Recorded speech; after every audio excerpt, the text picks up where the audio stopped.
Hey guys, and welcome to the Warhammer World Championship match-off between Lotus Moon and the mighty Showtime. This is the third place game these guys are fighting for, so pretty decent amount of money on the line, as well as the honour, of course, of being crowned the third best player in the largest event in Warhammer Total War history. It's going to be good fun. I'm just going to quickly change these name cards over. I think the guys did hop in the lobby in the different way round, and we'll get underway. It is going to be a best of 7 as well, which is pretty exciting stuff.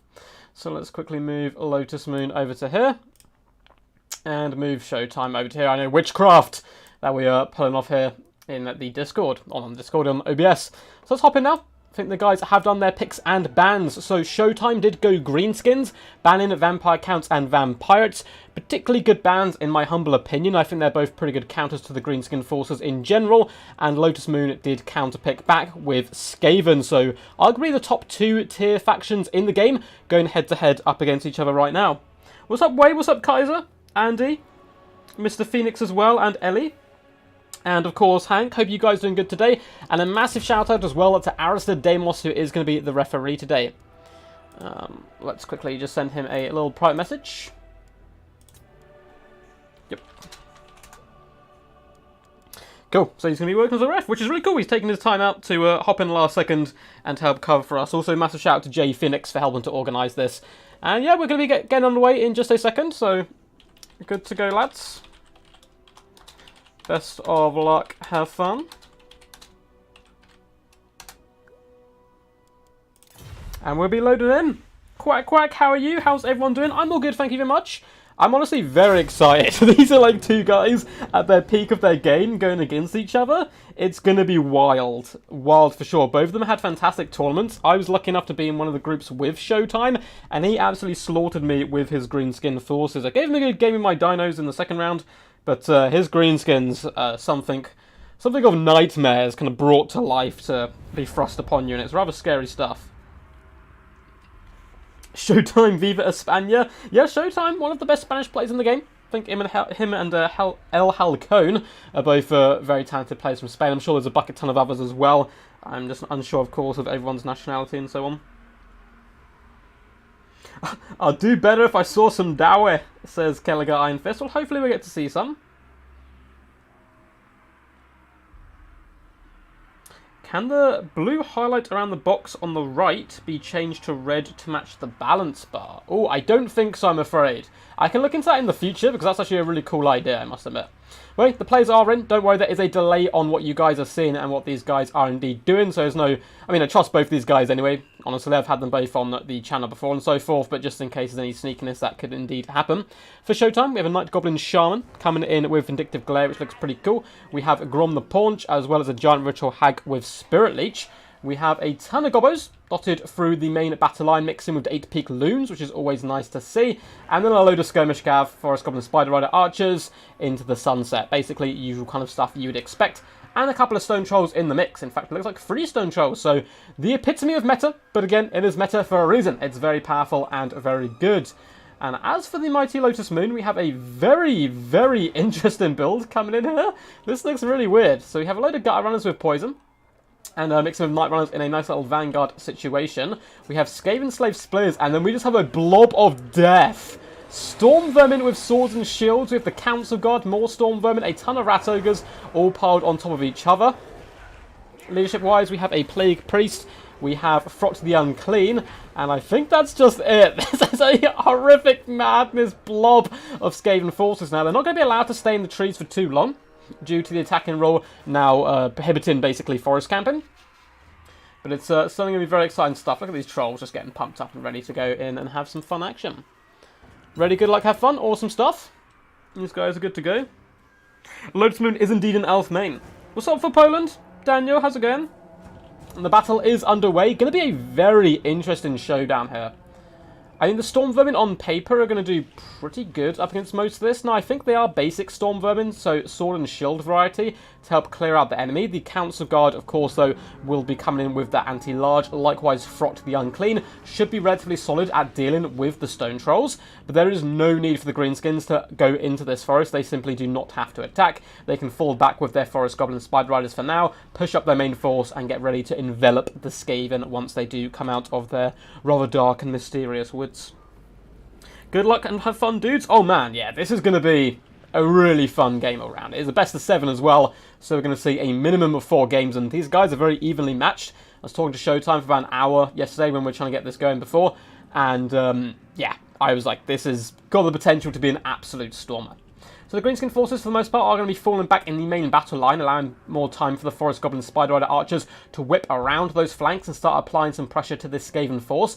Little does he know the Gutter Runners with poison are on the hunt moving forward. Even the Night Goblin Shaman has to be a little bit careful here. He can get picked apart quite quickly from such attacks.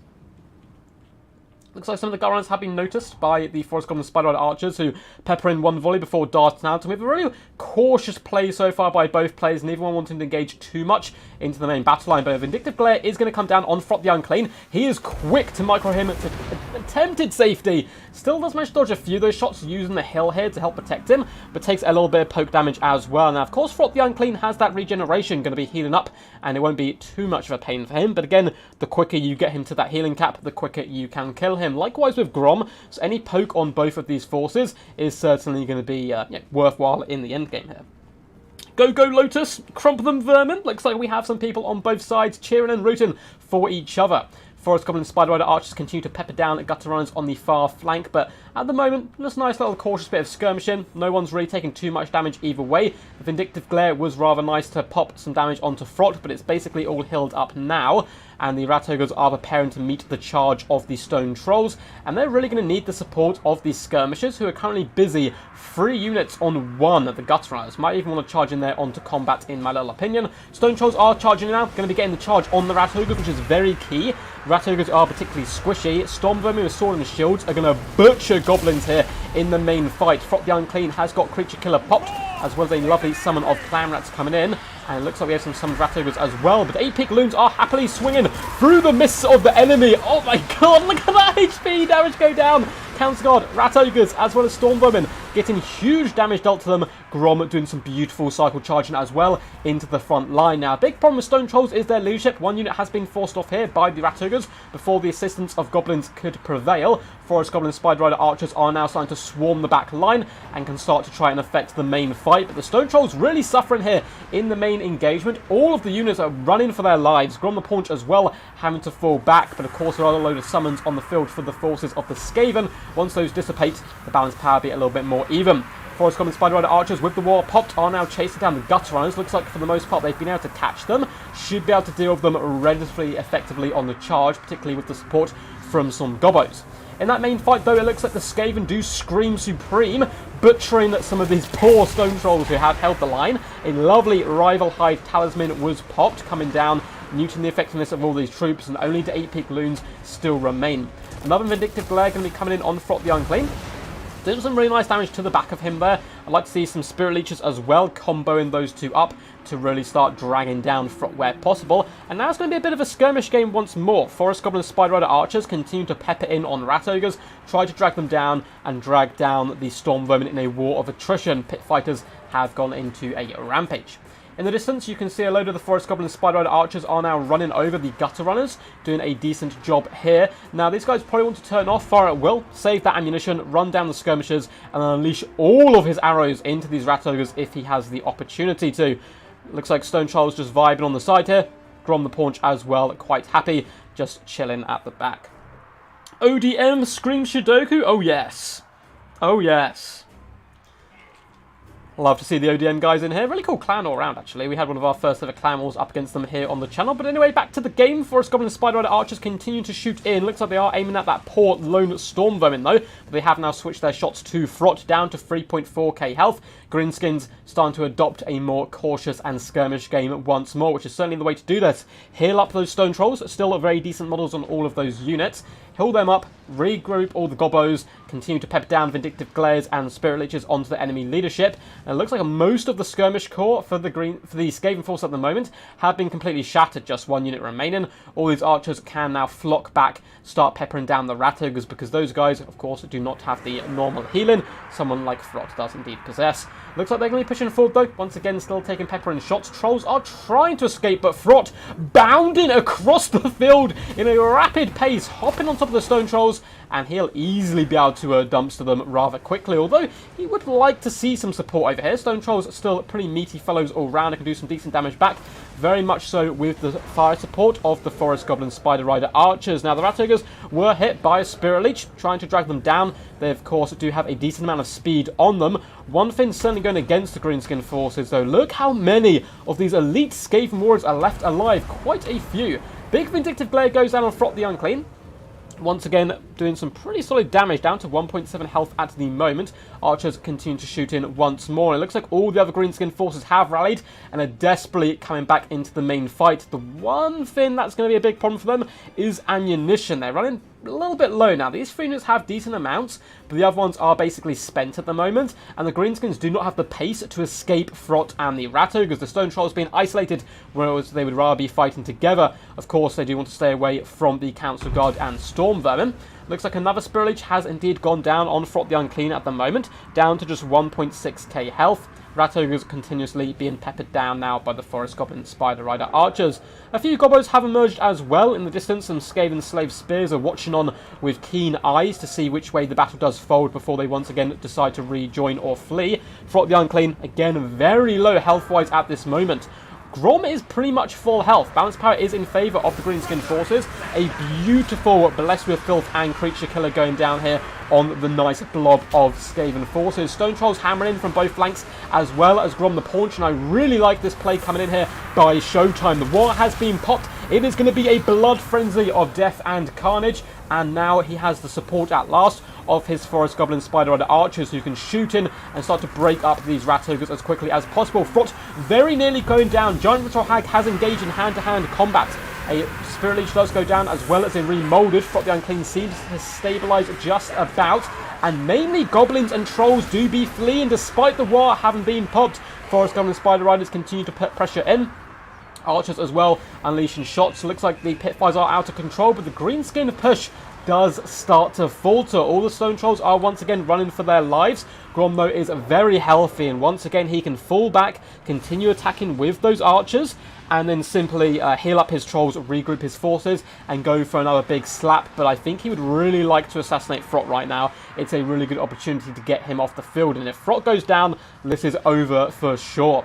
Night Goblin Shaman has fallen back, likewise the Giant Ritual Hag, who got in there and did some pretty meaty damage all round.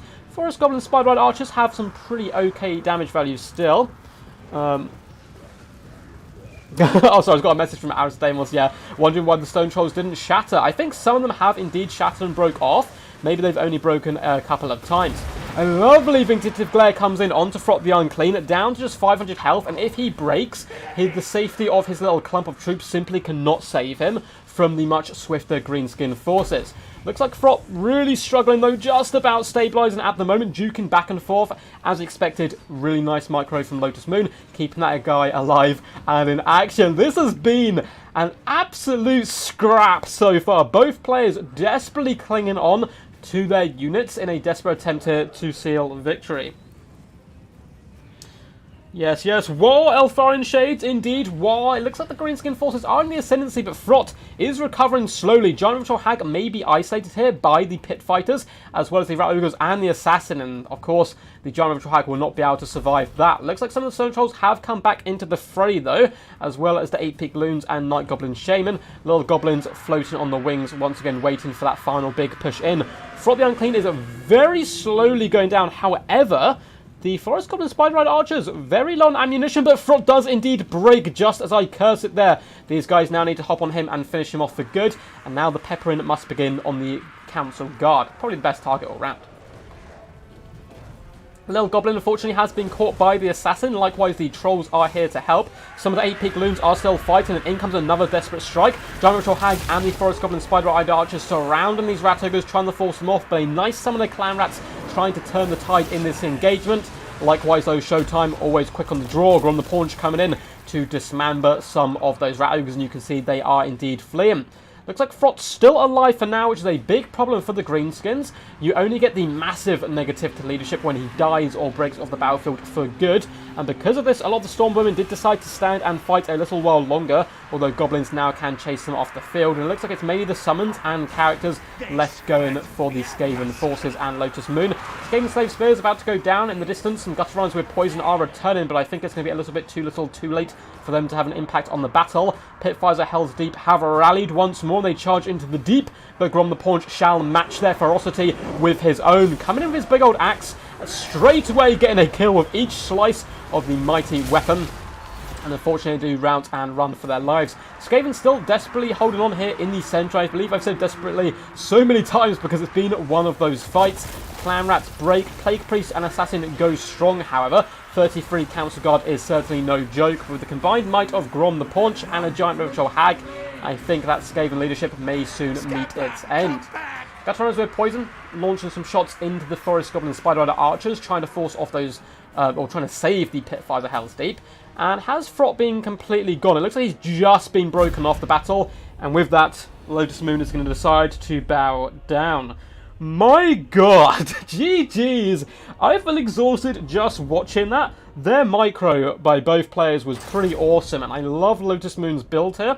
A lot of people know him as a skirmish-heavy opponent, right? He's going to dart in and out and kind of try and nip at key targets, but occasionally he'll flip it on you in a dime, bring a box build like this, and you're not prepared for it all of a sudden. But luckily, I think Showtime came in with a really well-balanced build, basically bringing all the goodies. Coming in with the Stone Trolls, who performed pretty well across the board, and a ton of Forest Goblin Spider Rider Archers, arguably one of the best units in the game at current meta. The 8-peak Loons had a really well-timed spin of their Fanatics, which managed to carve their way through the Skaven in the early game, reckon up 1,000 damage value, Grom 1.1, and a combination of the both casters did pretty good as well. 1,300 damage value on the Goblin, 1,300 on the Giant River Troll Hag. As for Lotus Moon, somehow kept scrapping despite the fact he lost his Skirmish Core rather early on, and they didn't end up doing too much. All of the Rat Ogres continue to fight rather well. 1.5k damage value here, 1.1, 600. The Council Guard and Stormwoman, though, suffering a little bit. Not doing too shabby, but nothing too insane either. Likewise for the Hero Core there. GG, well played. And that was a great one. So, MP Peak Pass is going to be the map. And it looks like Lotus Moon is going Wood Elves, banning Lizardmen and Bretonia. I like both those bans coming in by him. Not banning Dwarfs is interesting. Showtime is indeed, though, going to be going with Empire. Empire against Wood Elves is a matchup I think slightly favours Empire, but not by a huge margin. Just kind of by a little bit there. So let's update the scoreboard quickly. What do you guys think of that game? Let me know, and I'll be over just to chill out with you guys in a second. That was pretty insane. That was pretty insane. So update the scoreboard. It is 1-0 to Showtime so far, taking victory with his Greenskins. But this is the best of 7. So, you know, there's plenty of time left for people to make glorious comebacks. Cool, just looking for a few messages now because we had a few on Discord, but it's all good. Looks like all the rules are set and done. Boop, and we're popped back in here. So what did you guys think of that? That greenskin build is dirty, says Logic. Oh man, that was very dirty. No, it's not a mirror match. It is Empire versus Wood Elves. What's up, Zyphos? How's it going, buddy? Melkor as well. Good to see you here. Let's go Showtime. Sebastian says, quack from Sweden. Quack, quack, man. Is it Sweden where there's a giant rubber duck floating around? Or is that Canada? I know those countries are very far apart. For some reason, I feel like it's a Swedish thing to do, but it may be in Canada they have a giant rubber duck. It is best of 7. I want all 7 matches. For sure. That was insane. If they keep up that quality, it's going to be one hell of a stream. Of course, both these guys getting very close to the grand finals. This is the best of... This is the third place kind of finals. So you know you're going to have some two top competitors in prime form. Sure. Another... Looks like someone else wants to cast as well. Go for it as long as it does not lag.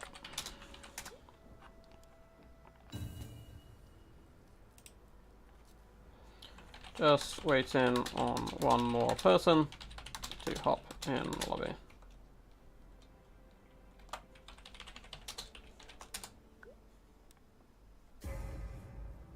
Cool. Just let those guys know what's going on so there's no confusion. Thank you, Darth. That is a very eloquently put there. Like the stream where I send pistoliers for you. Man, pistoliers are so cool. I really wish that I could use them a little bit better. I always seem to struggle with them, but I think I tried using them in the wrong way, so I'll have to get some lessons at some point from Darth. It's showtime! Hell yes. Quack from Stockholm? Quack, quack. Yeah, no, Lotus Moon, a true champ here, playing at like 1 in the morning. Yesterday we tried getting this best of 7 going, but Lotus Moon had fallen asleep, unfortunately. I do not blame him. It was like 4 in the morning or something very silly for him. So let's see who is going to be joining us. Someone is co-casting. It looks like someone I don't know. Who knows? But hopefully he'll be on his way in just a second, and we'll get this going. GMT, more like show MT. Oh god, you've got to keep the puns coming.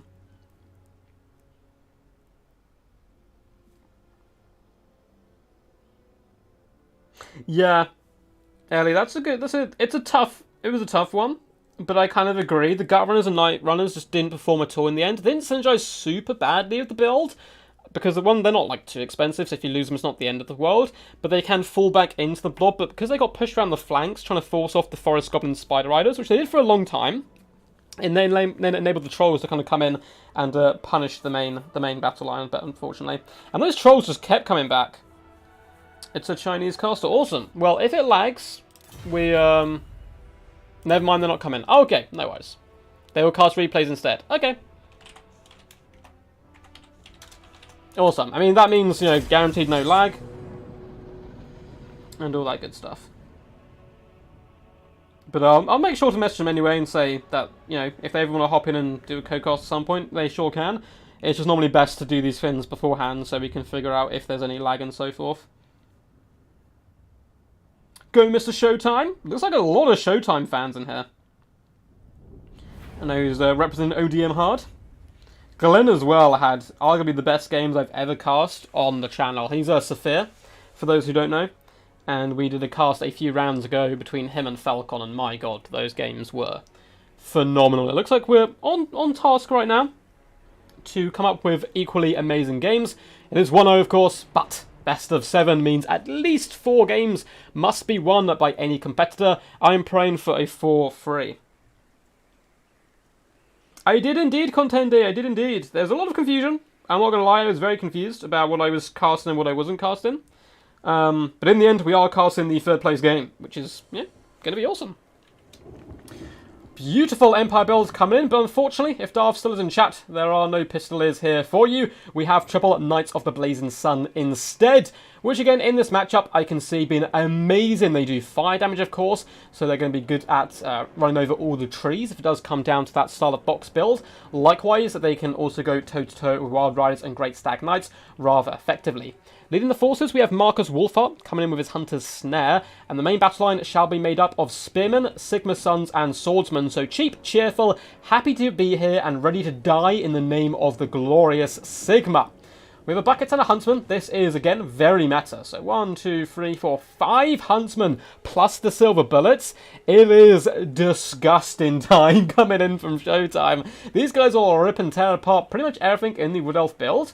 They're so cost effective here. The fact that they are hidden means you can't snipe them out too easily with Way Watchers and Glade Guard and the like, and they'll trade very effectively up against pretty much all the skirmishers in the Wood Elf roster. We do have a Bright Wizard as well. Flaming Sword Rune and Burning Head will be its weapons of choice, and it looks like that's going to be a very sensible build coming in from the Empire. What's Lotus Moon done to counter this? Well, we have a Waystalker leading triple Way Watchers. It's going to be an old school approach. I've actually been enjoying the Hawk Eyes of Drakira myself recently, but looks like we have just the basic ones. Some Great Stag Knights are hiding in the trees, one of the most beautiful looking units in the entire game. We then have a Force of Eternal Guard with shields, some of which are going to be lurking as well in the forested terrain. More Glade Riders of Hagbane Tips on the far side, a Spellsinger of Life with an Earthblood, and a Glade Lady coming in, of course, with the Prey of Anarth Rayma. It's going to be tough all round. The Waywatchers have a huge burden upon their shoulders. They need to wipe out these knights, plus not get killed by the Huntsman, plus start taking out the leadership of the Empire forces. Far easier said than done. Now, the Spellsinger of Life has got to be a little bit careful here, because it could simply get netted down by Marcus, and then allow the Huntsman to assassinate it rather easily. But Lotus Moon, of course, is a very experienced player. He knows certainly what's up. Easily comes through with a Duke there, dodging some of the shots. But in comes the Hunter Snare early on. Looks like all those shots are going to be targeting down, and oh, that's some pretty nasty stuff. I'm certainly expecting an Overcast Earthblood to try to counterpunch this. The Spellsinger of Life does indeed manage to escape, and we have a Prey of Anarth Rayma going down on Marcus Wolfheart. Is a battle of the sniper rifles and Waywatchers, certainly the more accurate of the two. Marcus Wolfheart getting tanked health-wise here. Not as much as I would expect, though. Oh, that volley was pretty nasty. Since Waywatchers have had a slight decrease in their accuracy, I find they miss a huge margin more than they ever did before. But Marcus is paying the price right now, and there is no caster to heal him up.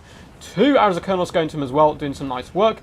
And the Wood Elves do set off in retreat. They took some pretty big damage to themselves all round, but I think the trades really have gone in the favour of Lotus Moon. Triple Waywatchers taking a bit of a pounding, but in retaliation, done some damage to Huntsman, half health to Silver Bullets, and nearly finished off Marcus. And if he shows his little face again, you can guarantee those Arrows of Kurnos, when revved up, will be hunting him once more. Spellsinger of Life is going to be falling back. It was a real kind of both netting, both trying to snipe, and I think the Wood Elves once again shown that they are indeed the masters of this. Great Stag Knights have yet to be noticed. They could burst in onto the Huntsman, but I like this more reserved play with them. Really lure your opponent into a full sense of security, because the problem with the Great Stag Knights is they're very glass cannon. They hit this unit of Huntsman, the others will indeed crossfire. Looks like an Earthblood has been popped on the Waywatchers at some point as they continue to apply pressure to the Huntsman. Glade Lady is kind of floating back and forth, although it is a rather big target, so even with the Dukin, it's still going to be taking some pretty considerable damage. Is that a big breath attack lining up? It is indeed, and oh, some of these Huntsmen are being exploded in puffs of poisonous flame, and now being focused down by Waywatchers. Ammunition-wise, they are doing just fine as well, although a big volley comes in, peppering down the lightly armoured Elvish folk. In the distance, the Glade Riders of Hagbane Tips have once again taken to the forest, looking to try and get some key engagements. Arrows of Deimos, Total War, Lord Snipe Hammer. That indeed what that was. Earthblood does go down on the Waywatchers, so we can continue to shoot in for now onto the Huntsman. The Stag Knights as well, continuing just to wait, bide their time where possible. Waywatchers kiting backwards. Gladiators of Hagbane Tips are attacking in the back, maybe trying to look to get some focus fire down on Marcus Wolfheart and finish him off. However, the Silver Bullets are very quick, and Showtime, of course, with that beautiful micro, is going to be bouncing back and ready to unleash a barrage of volley, maybe? No, they just pull back in time. No shots indeed do end up going. And it looks like the Swordsmen and Spearmen are now going to be pushing even further ahead of the rest of their troops. Big Arrows of Kurnos coming in, and this is going to be a big problem for Showtime, is there's not much he can do to stop those from finishing off and sniping down Marcus. However, I'd like to see the Waystalker as well pop his and really try to finish him off. 677 health isn't too much. The Wood Elves done a good job so far, but it has not been without cost. It looks like the Glade Lady is taking considerable damage, likewise has the Spellsinger of Life. If she gets caught in another net, it could well be game over, as well as these poor Waywatchers being dragged down. In the distance, once again, Glade Riders continue to attack, trying to finish off Huntsman, sniping where possible, and trying to jump on top of Marcus Wolfheart, but they've been forced back by the Silver Bullets and one of the 3 Knights in the Blazing Sun. Huntsman trying their best to finish off these Waywatchers, who 41 models, 33 models, as well as 42 are now forced back. I love the fact he does not have Fire at Will mode on. It makes him way more micro-intensive, but at the end of the day, it will save you some ammo. Pravenarth Raymer has gone down on the Knights of the Blazing Sun, and they're about to receive a horrendous charge in the back as the Grey Stags lower their antlers and start to rip and tear into the armour, penetrating deep into those poor Knights of the Blazing Sun. Blade Lady jumps in as well, breaking them before the Spearman can get in here and really help support. Beautiful punishing play there coming in by the Wood Elves, and that's what they're amazing at. Lotus Moon, certainly one of the best players at finishing off those type of manoeuvres. The Great Stag Knights certainly want to chase these guys down where possible, and the Blade Lady's struggling to get back up in the air, actually. Spearman pinning her down, and now the Huntsman coming over to try and slaughter. Great Stag Knights deciding now is the hour, now is the time. Riders of Kurnos, and they're going to charge into the Huntsman, taking a decent amount of damage, but this backline is completely open now, and a well-placed Hunter Snare going to keep these guys stopped in. Spell, Sing of Life as well, darts forward, and all of a sudden what was a beautiful maneuver turned into a disaster. Great Stag Knights somehow dragged themselves free. Earthblood is going down on them.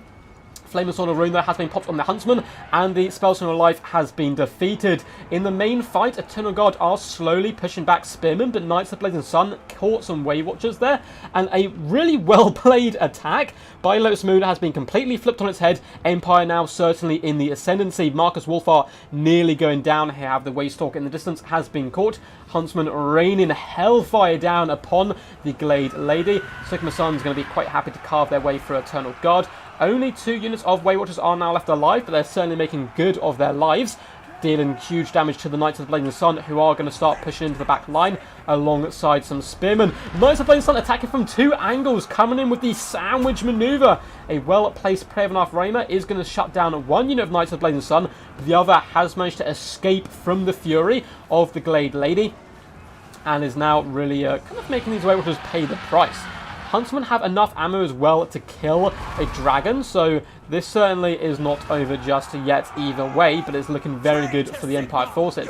Knights have been terrified and forced back, saving the Way Watchers for now, but yet another unit of Knights is starting to swarm around the right-hand side. Taking damage on the approach, yes, but pretty much full health is going to be really tough to deal with. In the main engagement, Eternal Guard slowly being forced back by a combination of Spearmen and Sigma Suns. Flame and Sword of Rune doing a good job there, and the Great Stag Knights have been dealt the killing blow. Huntsmen going to be adding some big antlers to their walls of their hunting hovels. Knights of the Blazing Sun have finished off 1 unit of Way Watchers, and it looks like really on the ropes from Lotus Moon. He does bow out there. He was controlling the game super well, and then all of a sudden, that flipped right on its head, and the mighty Showtime, if you give him an opportunity, he'll sniff it out like a bloodhound. He sensed the blood in the waters and got his jaws right around the throats of the Elvish build. Very well played to both the true champs once again. There's going to be 2-0 though to Showtime. The poor Glade Lady on Dragon as well, only 800 damage value. And across the board, the Way Watchers, of course, carrying the day where possible. 800 damage value here, 1.3, 1.2 on the other units. But everywhere else, really underperforming from the Wood Elves. Showtime, Marcus Wolfar, unfortunately, did take a huge amount of pressure early on. But again, at least it stopped his Knights and so forth being hunted down. And in the end games, they may not have got the most damage value, damage dealt, or kills, but they got the ones which were needed. And that's always something important to remember to new players coming into the game. Don't worry too much if a unit doesn't get a ridiculous 1,000,000 points in damage value. If they did the job you needed them to do, then it was a good pick and a good unit. Huntsman, though, oh, this is going to be disgusting. 1,100, 1,200, 780, 570, 820 damage value.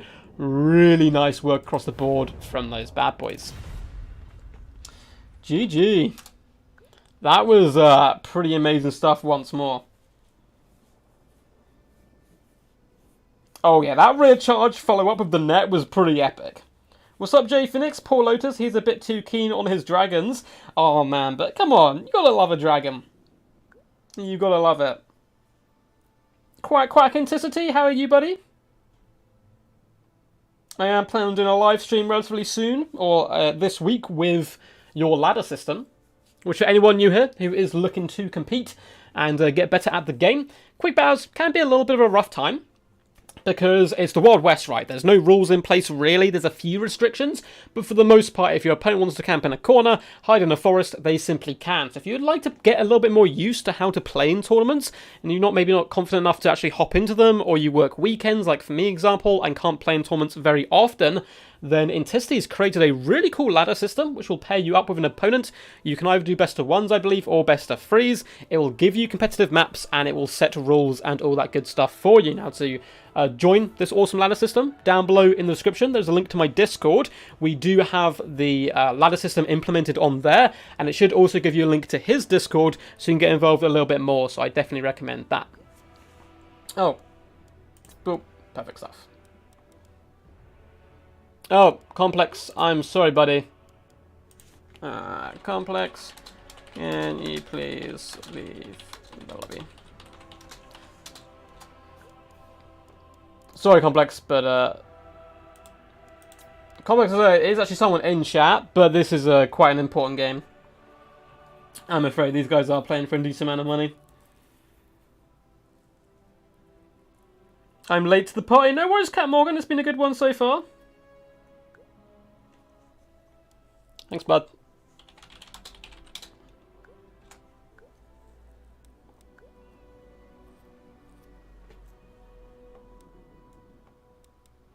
Go. So we can close the spectator slot down to... Oh, it won't let me for some reason. Okay, it should be fine. It should be fine. Cool. So let's quickly update the scoreboard. Showtime taking a 2-0 lead. Still needs another 2 wins, and judging by the games, they've both been pretty close. That one kind of crumbled around Lotus. Perfect timing.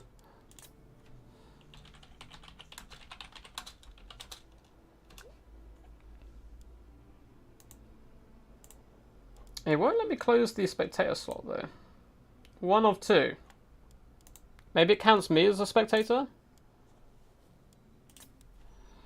It won't let me lower the number. I think that's... I'm assuming I'm the other one, so we'll see. If anyone else pops in, it's fine. Although Complex is a really cool dude as well. Yes. Their ladder helped me a lot improve. Yeah, guys, it's really good. I cannot, you know, give it gloriousness enough.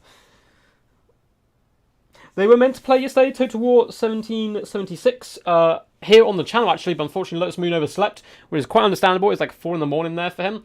So we rearranged for today instead. So it is indeed live. So Complex Slayer does love to sneak in. He does indeed.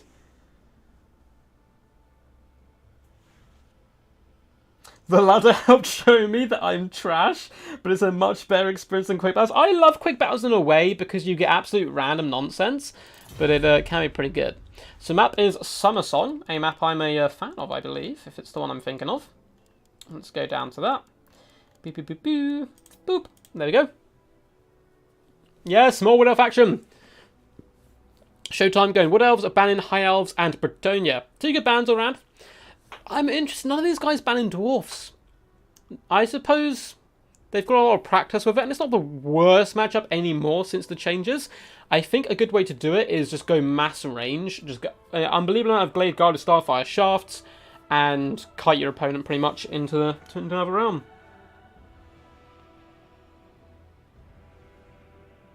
It can be rough, the ladder, for sure. It can be rough. I think they're working... I think Intestity's working on the way so you get matched with people of relative strength. But I'm not sure, because it should give you an elo. So after you've played a few games, I think it will try to move you guys close together. But of course, you know, it depends on the amount of people who are in the ladder system and all that kind of good stuff. And hopefully we gain more and more people. So yeah. Yeah, you can... Quick Battle's a good place to meme and try out really random stuff. Yeah, Summer Song is the name, I think. Yeah. Lizardmen for Lotus Moon. Oh no, Lotus, how can you do this to me? My 2 favourite factions going against each other. Lizardmen are by far my favourite faction, but I've been really enjoying Wood Elves recently. Going in with like triple or double stag knights, regiment round wild riders, and a glade lord and a dragon, and just going absolute berserk vanguard plays. High risk, high reward style builds. Hey, dwarfs are cool, man. That's a grudging right there.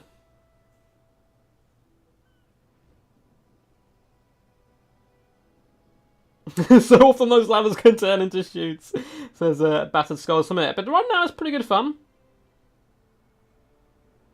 Oh, it's optional right now? Okay, I mean, I'm probably going to try out... I think you can sign up for a best of one. You just, like, pick a faction, right? I believe that was implemented. I haven't done the ladder in a little while. That's what I want to live stream, because that sounds really good fun. And we can let chat, of course, decide our faction and go from there. Sad duck noises. Yeah, man. Everyone give Intensity a big shout out there. As well as Aristodemus, because he's actually Triller, so he is refereeing the game for us. So those guys are the true champions alongside Showtime and Lotus Moon, of course.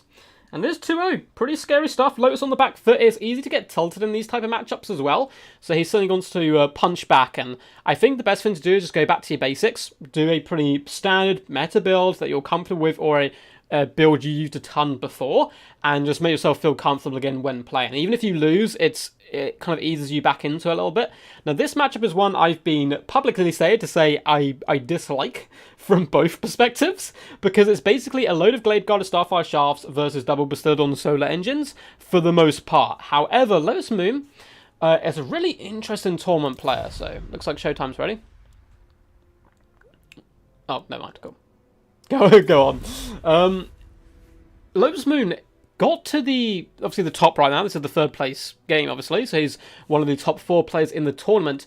And most of the top players who got really far consistently play that meta, right? So as we've seen, like Showtime coming in with the Stone Trolls, the Forest Golem Spider Rider Archers and so forth. And it's kind of what you expect. But Lotus Moon almost has his complete own play style, which no one else is able to replicate quite fully, at least to that same degree. And you know roughly what to expect with him, but you can't stop him. And it's really cool to see someone playing a completely different style of play to most other players and going this far in a tournament. There's a few other people who can do it, but not too many. What's up, Euspus? The man, the myth, the legend. How are you, buddy? When will I be doing ladder stream? Well, on Wednesday, we're doing the Death Before Dishonor Finals. That's our own tournament we do host. And we've got all the finalists now. So we had 4 qualifiers, and the finals will be coming out on Wednesday. I think at 6 PM BST.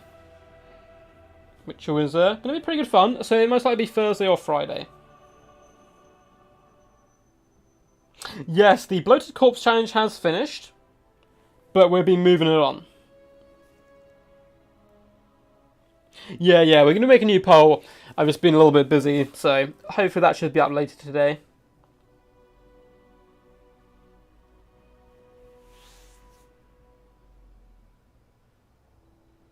Lotus plays suboptimal stuff and gets to top 4 and people flame him whilst cheering for Greenskin Skirmish. But worse.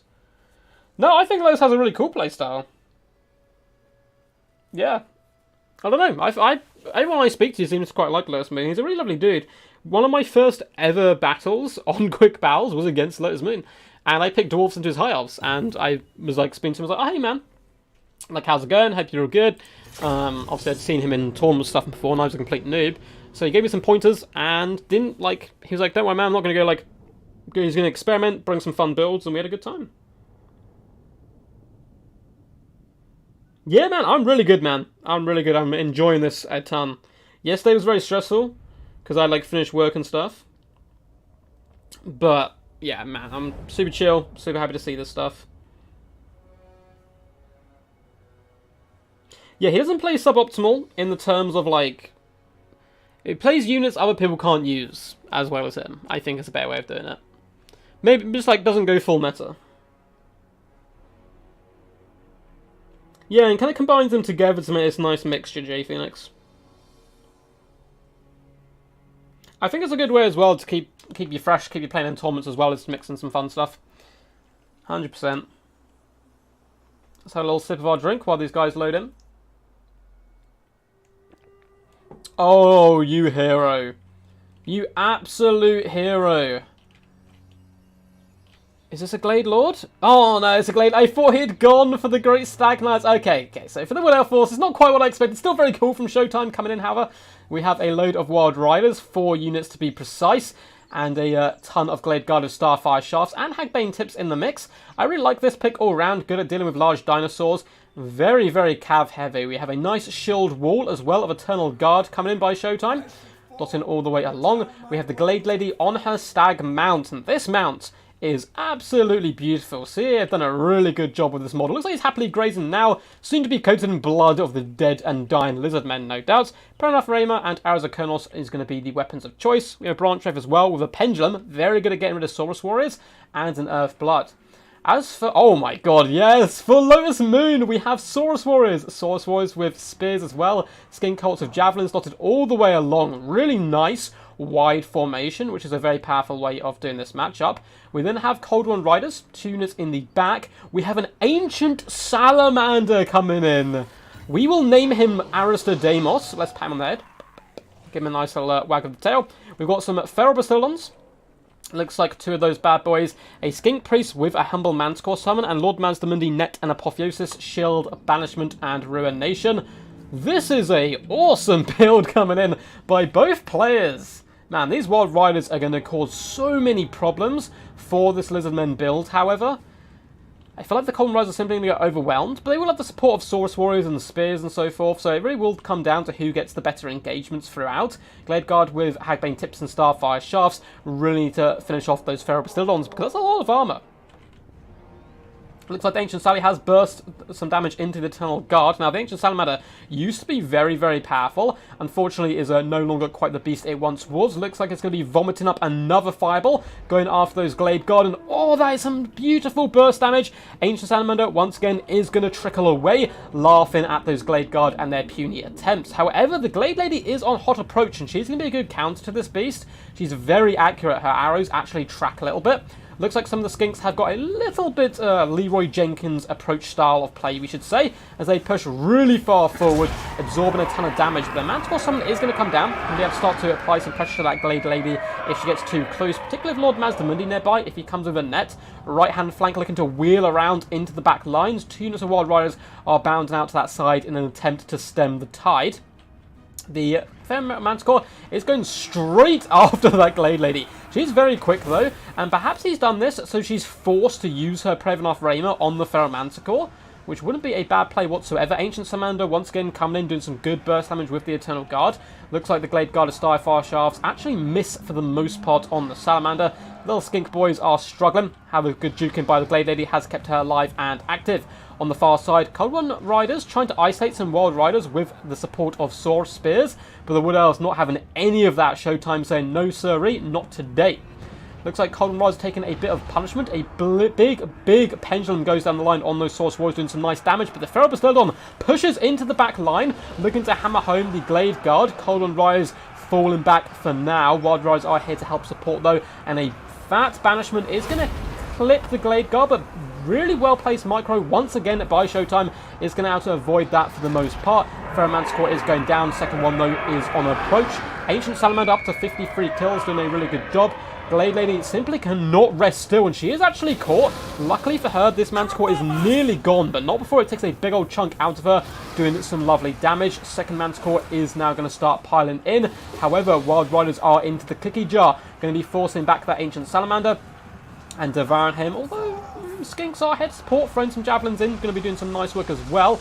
Lord Mazdamundi does pop a Ruination in the back line, doing some good damage to the Glade Guard. Balance power slightly in favour of the Dinos for now, but remember they do have a Feral Manticore currently summoned in the field. Far flank going very well all round for the Saurus Legions. Eternal Guard being butchered, Branch Wraith is surrounded, Glade Guard are running for their lives, Wild Riders being distracted in the distance. Ancient Salamander, I think, is still alive. I can hear it shooting in. And we are going to see another pendulum come down the line from that Branch Wraith, doing some pretty good damage all round to the Saurus Warriors. Glade Lady is darting after the Feral Bastillon, trying to save her Glade Guard with Hagbane Tips, but in comes the Feral Manticore. Sandwiched between a Manticore and a Bastillon is certainly not where this Glade Lady woke up thinking she was going to find herself this morning. Saurus with Spears driving their way into the Glade Guard of Starfire Shafts, who are actually charging to meet them, it would seem. Some very brave elvish folk there. But the Lizardmen still do continue to push through for the most part. A well-placed prey of an Arthur goes down on the Feral Bastillon, is now getting clipped apart by Glade Guard of Starfire Shafts. Feral Manticore going to continue the pursuit of the Glade Lady, but unfortunately shall be felled. And that's a lot of Winds of Magic just to chase around the Lord. Still though, down to half health, and the Saurus Legions are now carving their way through the Eternal Guard quite nicely. Lord Mazdamundi looking relatively healthy for the late game, although another pendulum going to be clipping those Saurus Spearmen. Some pretty solid work there. Nothing too crazy, but they've been well played so far. Or well placed, I should say. Wild Riders looking relatively healthy, and there could be a lot of cycle charging coming down. You can see Saurus Spears are isolated over on this flank, and Showtime once again smells blood. Going to be bounding across the battlefield with the Wild Riders, with the Glade Lord, and the Starfire Shafts shooting in, destroying these isolated units, and so many of the Glade Guard have now rallied with okay ammunition left upon them.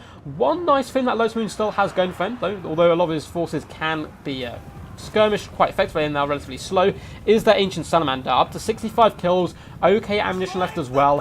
1 or 2 volleys into the Glade Guard will be able to break them and finish them off for good. Wild Riders do come in, lovely little charge. It looks like they may get hit by a net here. They're smacked as well by the Ancient Salamander, and bye-bye Wild Riders. Surrounded by legions of Saurus. Saurus Invicta, Ancient Salamander charging in, and Feral Bastiladon's going to be able to do some nice work, and that's still 2 big dinos on the field that these Glade Guard are going to struggle to deal with.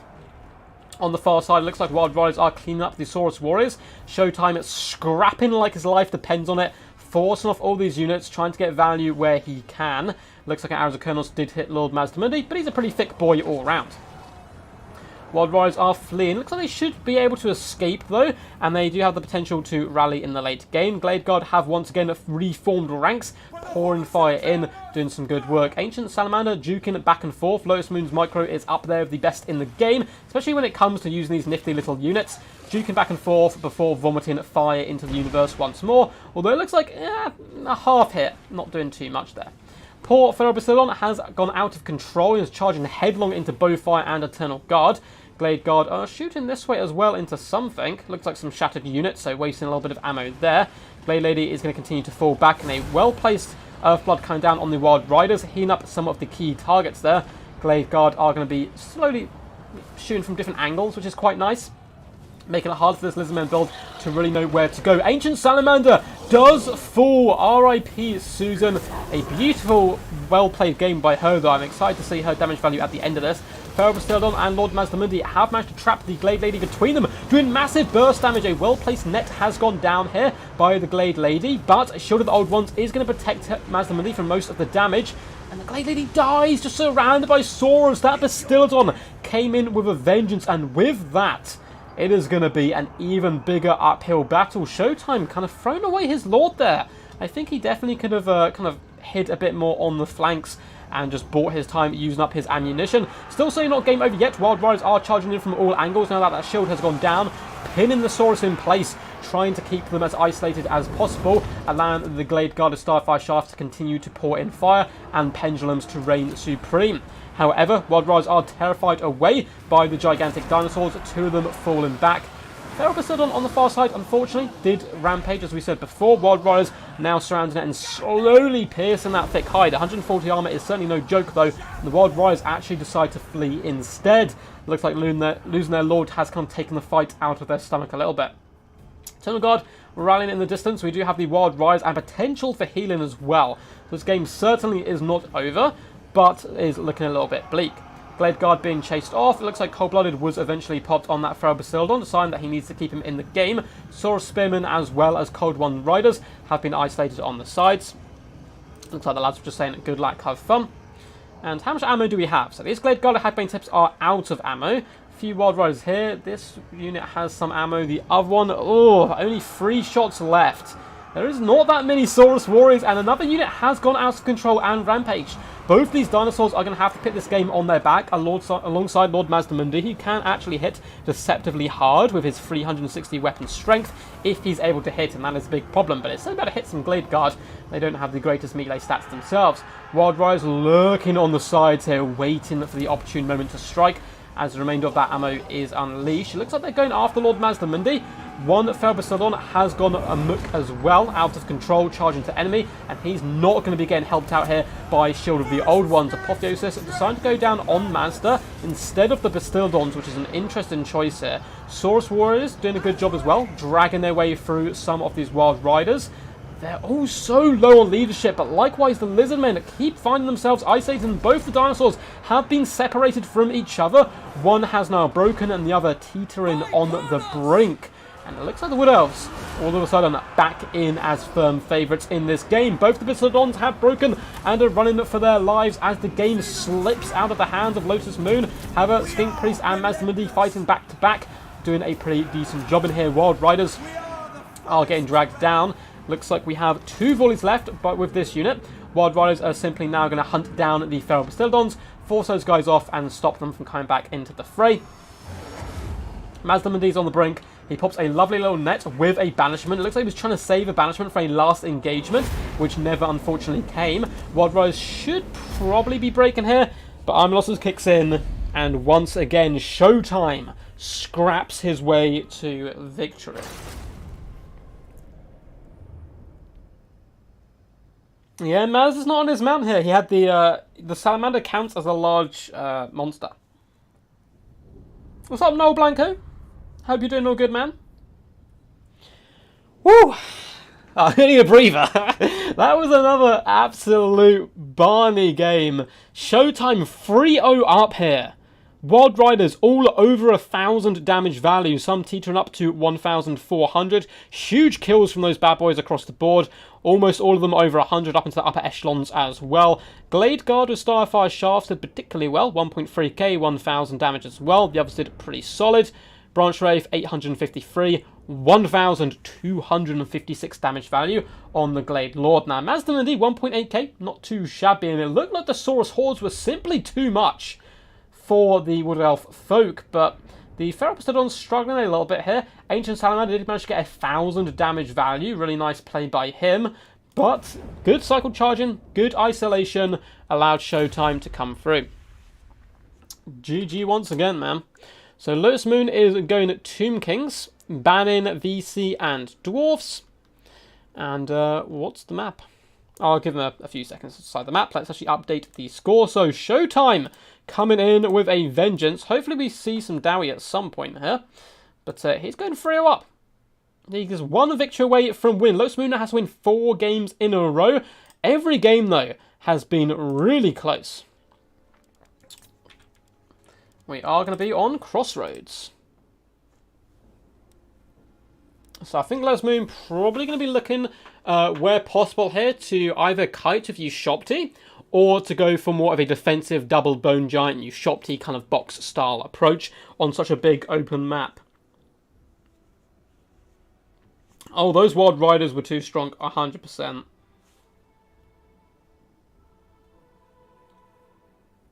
No worries, Scattered to the Winds. Honestly, big shout out to these guys for letting me to cast this. These guys were like, yeah, go ahead.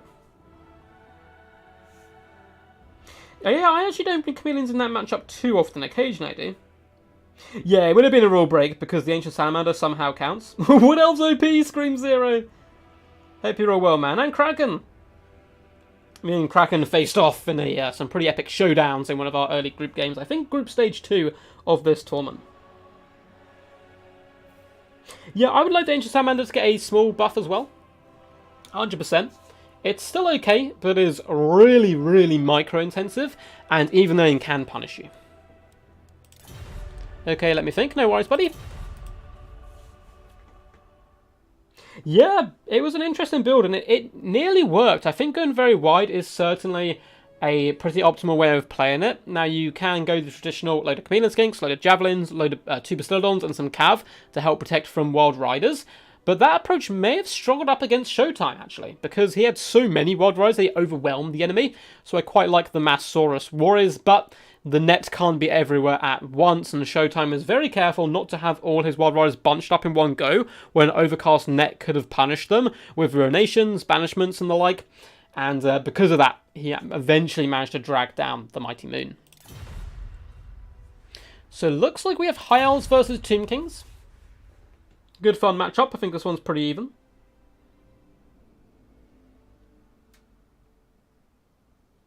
Yeah, honestly, plus 500 HP on the Sally I think would be a good pick.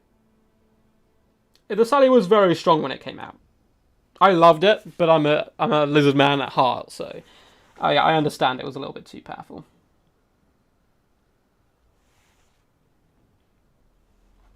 Looks like Lotus Moon's locked in and ready to go. So guys, this could be the final guy. The final guy? The final game It's only been an hour, and this is the best of 7. That's crazy.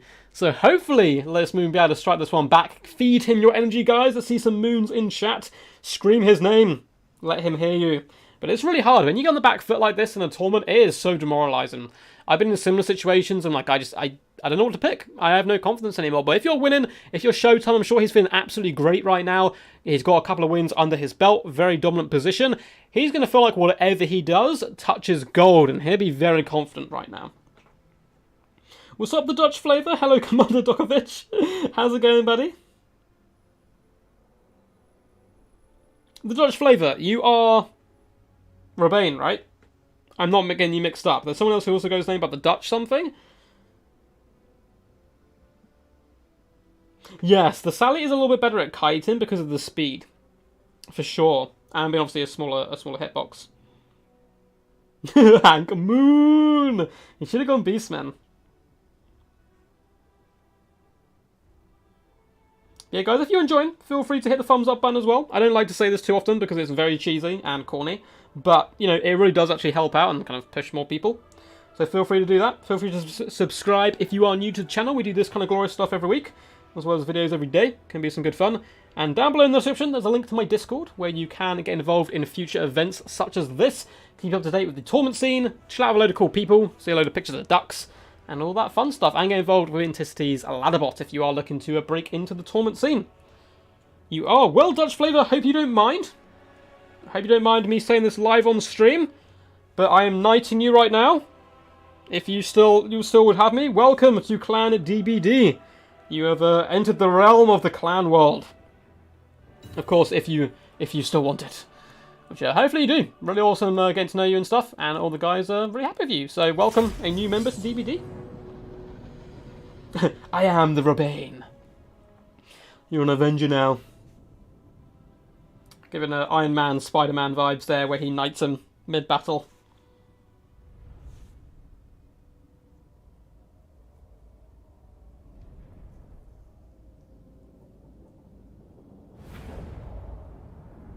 Oh, let's have a nice little stretch. Man, this map is freaking huge.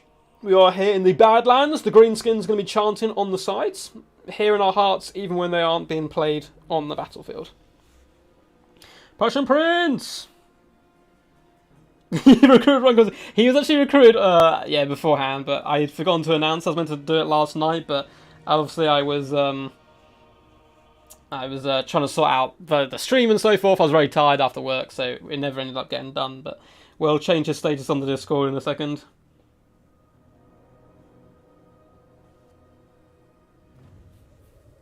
Saurus have 31 speed! Yeah, they're swift! Dangerous over short distances. This is a really cool build. Once again, both of these guys bring some pretty awesome stuff. I like this build from Showtime. Triple Equal Bolt Thrower, looking to rain fire down upon the enemy and win any kind of long-range battles. And Bolt Throwers are actually notoriously good at sniping out enemy artillery pieces and will trade pretty well up against you. Shopty, such a big map, it's going to be scary. We have Sylvan Guard and Rangers dotted through the front line. Sylvan Guard will better hold back the tide for a decent amount. Triple Silver Helms, I think, in the back line. I know double and a Leon Reavers. But up in the sky, this is where stuff gets real kind of fiery and juicy.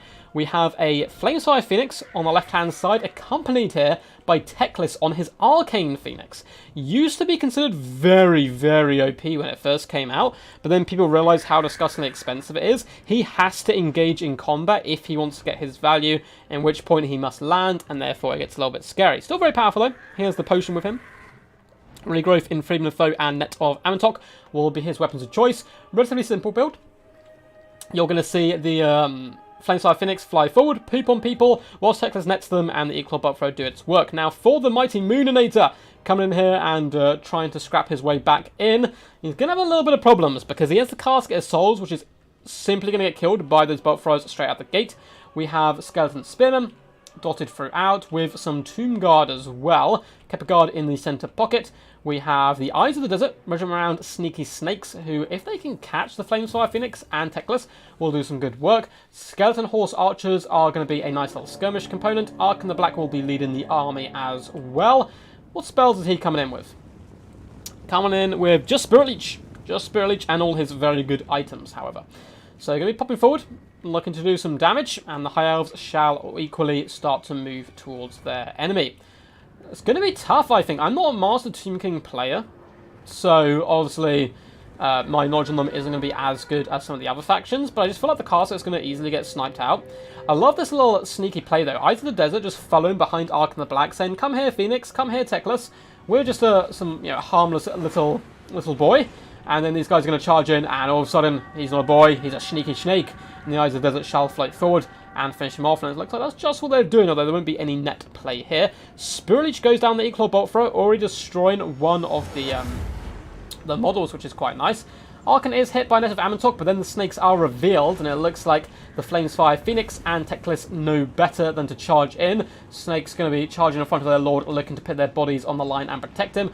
Bolt throws firing in to the Skeleton Horse Archers at the moment, who are doing some really nice peppering damage. Looks like the High Elves realise they need to get a little bit aggressive here. Good luck, have fun, says Aristamos as well. The bolts continue to fly at the moment. This bolt throw down to 2 models. Another big fat Spirit Leech on it may be worthwhile here. It looks like that's just what we're going to get. So down to 1 model now. Interesting to see if 2 Spirit Leeches does manage to finish it off. Looks like Lotus Moon was prepared for this style of game and is more than happy to out-skirmish the enemy. And it's something that will play into Lotus Moon's hand as the castle itself starts to rain and fire if the bolt throwers can't get onto it and start to shut it down. It looks like one of the Equal Bolt Throwers has indeed lost all its artillery pieces, so it seems 2 Spirit Leeches is enough. I'm sure the others will be getting lined up as we speak.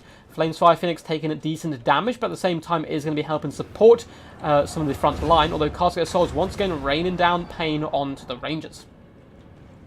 Poor little Flamesfire Phoenix is getting shot at. Of course, it has the potential to heal. We also have Teclis coming in with regrowth, so he certainly can do that as well. Sneaky Snakes once again pop forward, looking to get some long-range shots into the enemy. And boom, a few come up, and huge chunks of health do fall from the Phoenix itself. Castle Souls continue to rain fire down, really trying to punish that single unit of Rangers. He really does not like it. I think aiming at the Silver and Guard, though they have magic resistance, may be better because of their tightly packed formation, but maybe the magic resistance would negate too much of the damage, or at least that's what Lotus is indeed thinking. Equal Bolt Thrower crew going to be charging forward heroically as well. Castle Soul has now switched its target. Yeah, that's the damage we like to see. Silver Guard getting punished as the infantry corps is being pushed forward. Now, these Skeleton Horse Archers, if they find a gap at any point, may want to just drive through and hop on top of the bolt throws once Teclis and the Flamesfire Phoenix engages in hand-to-hand combat. We've got to remember, though, there is a lot of cavalry for the High Elf forces, and we've seen how deadly Showtime's micro can be with Cav popping in the back here, shutting down the archers, who can now start to open up. They're going to be unleashing shots into the Rangers, which is a good target. These guys are unshielded and only 30 armor, starting to take some pretty big HP damage right there. Go Showtime, screams Gren. Go Showtime. I see lots of Showtimers, man. Yeah, he can indeed use the crews on the other bolt throwers. So if one of these kind of crews dies, they can actually float over and use them. But it looks like the Illyrian Reavers are being forced off at the moment. Big poops are coming in. Poos of rage falling down upon the Kepa Guard, doing some nice damage to these guys. They do have a weakness to fire as well. And of course, that does do fire damage. However, if these snakes do notice this, they can turn and shoot. It says they are firing, and boom, there they go. Really unlucky by Lotus that they didn't unleash a barrage all in one go, because now Ark on the Black is going to get netted down, and this is such a bad situation for him with the Flamesfire Phoenix, as well as Teclis here looking to kind of bring the pain.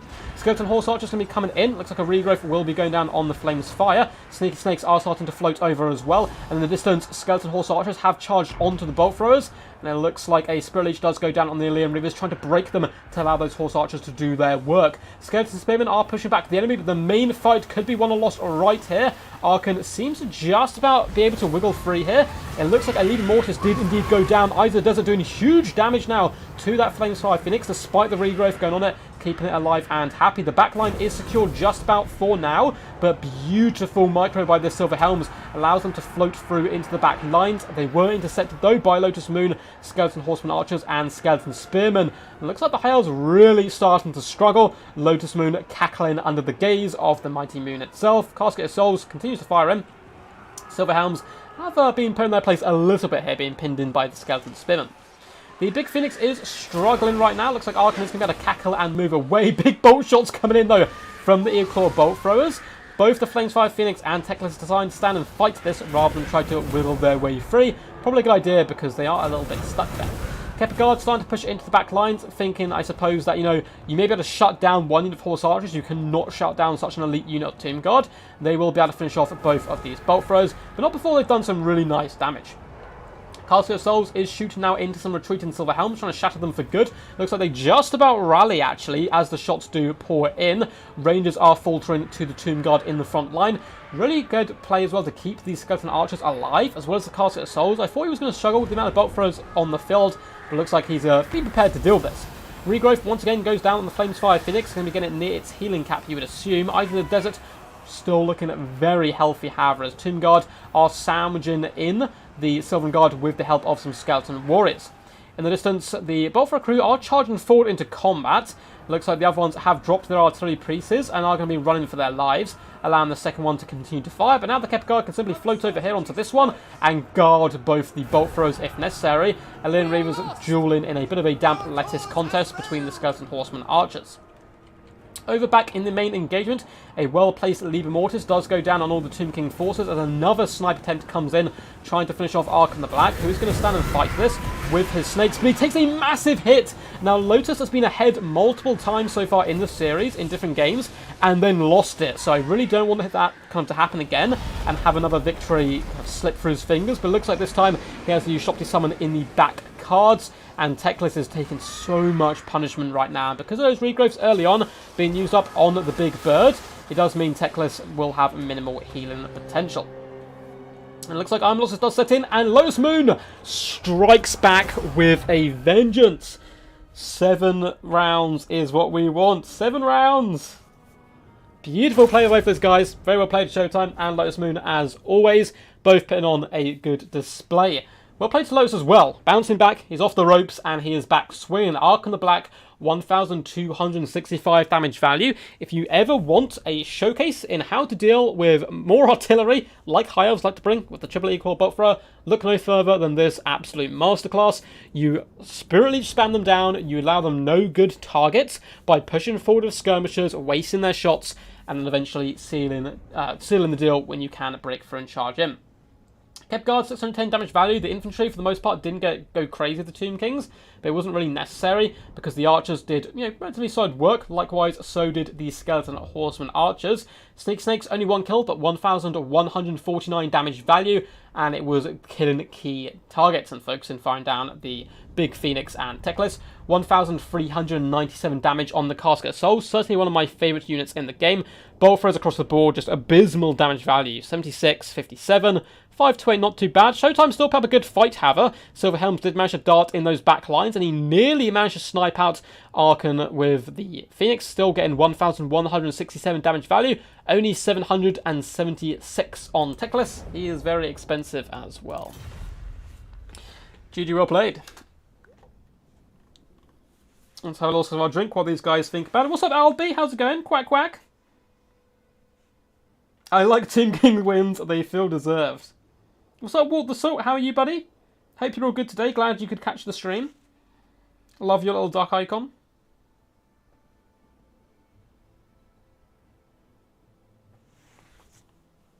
Oh, let's do a little stretch once more. It's Showtime's time to pick and ban. These guys are going to start running on fumes pretty soon as well, once you start bursting through your main factions. And we've seen Lotus play Wood Elves. I don't think we've seen him play High Elves yet, or Dark Elves. And he's a bit of a Dark Elf main, so maybe he's been thinking more of the long game here. But it's always really fun when you see people start to have to use factions they're not used to, despite the fact they're real top tier players. It can cause all kinds of problems. So let's quickly check Discord. Looks like we do have some messages.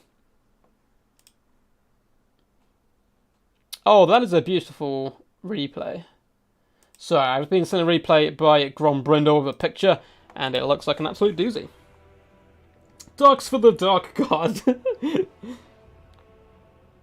Yes, GG's across the board. Of course, my beloved High Elves break Showtime's winning streak. Oh no! I'm sad that your High Elves lost, but we'll see them in the future, I'm sure. I don't think Lotus has played them yet, and he's a very good elf player. I want Beastmen. I want them. Thank you guys for tuning in today, by the way. Hope you are enjoying. I know it's a bit more of a midday stream than we usually do, so a lot of people will be at work, but the whole thing will be uploaded anyway, so have no fear. If you've joined late or something and you just want to carry on with the live show, you can go back and watch all the stuff a little bit later. YouTube doesn't take too long to upload it, just a couple of hours normally. So we'll all sip our drink while these guys think.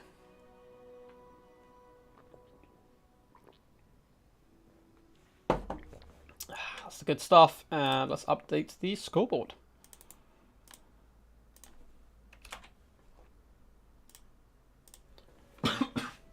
Apologies, guys. I'm a human incapable of drinking water normally, it would seem. Yeah, there we go.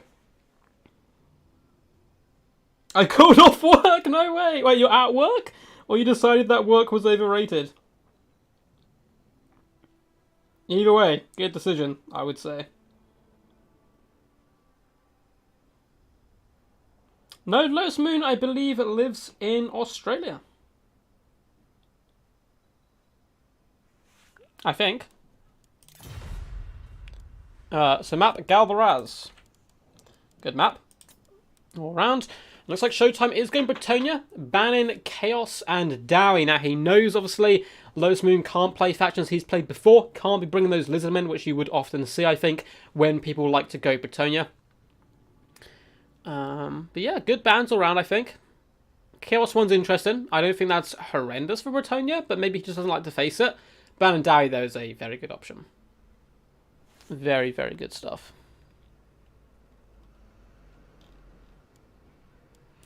Bretonia may be Showtime's last really amazing faction that I've seen him play. Now, of course, he's practically a ton for this tournament. He's got so far, you would expect him to have been to these kind of situations before, where he needs to start whipping out these type of factions. But after Bretonia, he's used them. He's used Greenskins, and those are two factions that I believe he used against me when we played, and used a lot of them in our group games.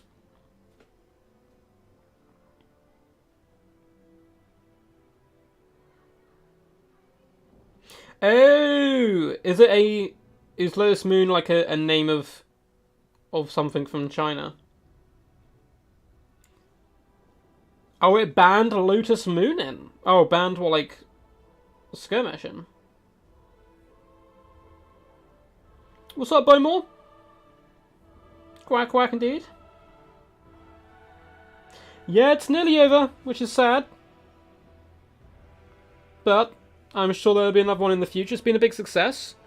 Obviously, there's the first time these guys ever putting on such a tournament, and I'm sure it's been very hard, and it's been a crazy learning experience as well. But they've done a really solid job, overall.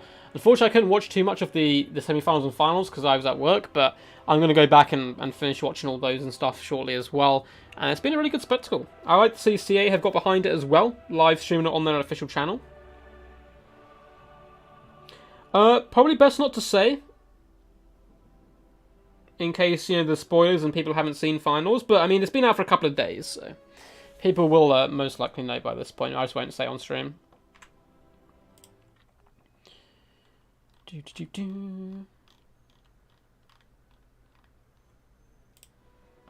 think Lotus is thinking. Dark Elves! Interesting. Okay. Should be a good one. For the most part, people tend to feel that the Dark Elf meta is that they're very bad. So, Beastmen kind of are generally considered the worst faction in the game, shortly followed by Dark Elves, but there's a few players, Ice Power, Stormrunner, Lotus Moon, who are really keeping Dark Elves going and showing that they can still be a force to be reckoned with. I think Dark Elves actually won not our last one battle royale tournament, where you basically pick one build and you have to stick to that build for the duration of the tournament, but they won the previous one, so they're not in as bad a situation as some people make it out to be, I don't think. But they're not particularly amazing.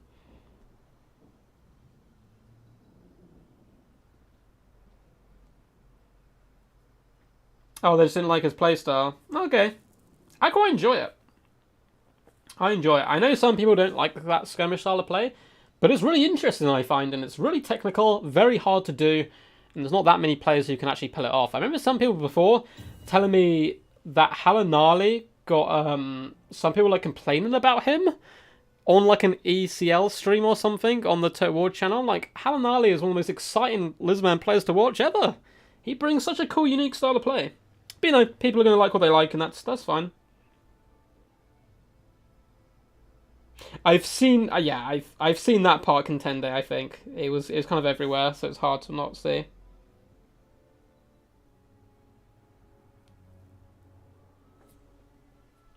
Looks like Showtime is ready, just waiting on the mighty Moonmeister himself, but there is no rush.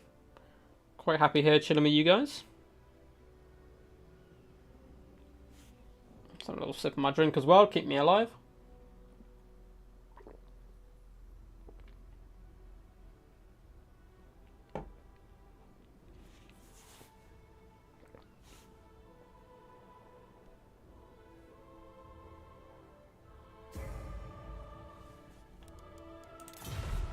Cool. I thought Showtime was about to say something there, but looks like we're all fine.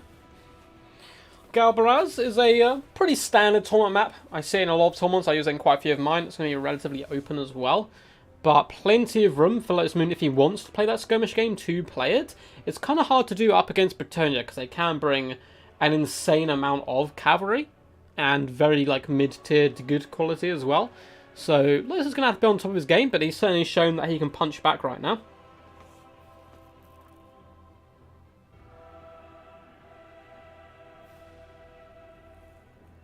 Yeah, exactly, Albie. Some people don't like boxes, some people don't like skirmish, some people don't like dwarfs, some people don't like elves. It bounces around, and that's kind of what makes the game so good, I find, though, is this variety that you can bring to it, and these different styles of play, different style of factions, and why, in my personal opinion, obviously, I prefer the multiplayer of the Total War Warhammer games far more than the historic games, because I think that variation, the added of monsters, magic, these kind of crazy units of these wild, you know, fanatics spinning anywhere, and so forth, makes the game come to life a little bit more, and gives it that longevity. Now, I do still really like the historic games, don't get me wrong, but I prefer them more for campaign, and then I like my Warhammer for both campaign and the multiplayer scene.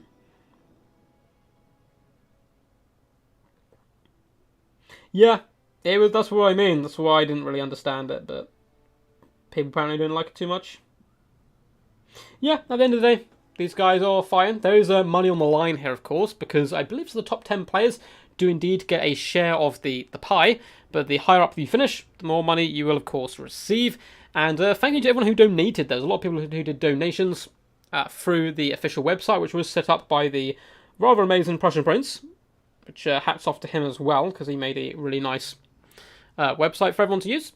And yeah, these guys, I think it was probably the biggest ever prize pool in any Total War tournament before, but definitely Total War Warhammer.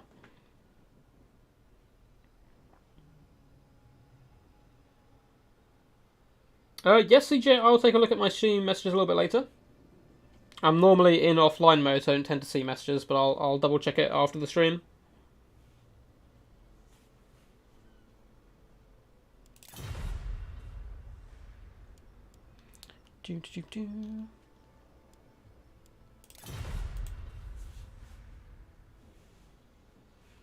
Samurai Warrior, how are you, bud? Hope you're all good in the hood.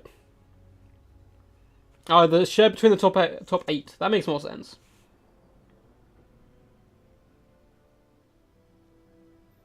Yeah, Showtime keeping Britannia in the back pocket, waiting for this moment where he thinks he really needs to use them. And now, when he knows he needs to win this game, he's can't afford Lotus Moon to kind of get his way back into the series. He's going to whip out the big, mighty, scary Britannia. Showtime, very good with them. But likewise, Lotus Moon, Dark Elves is always a treat as well. And it's going to be a close game, I suspect.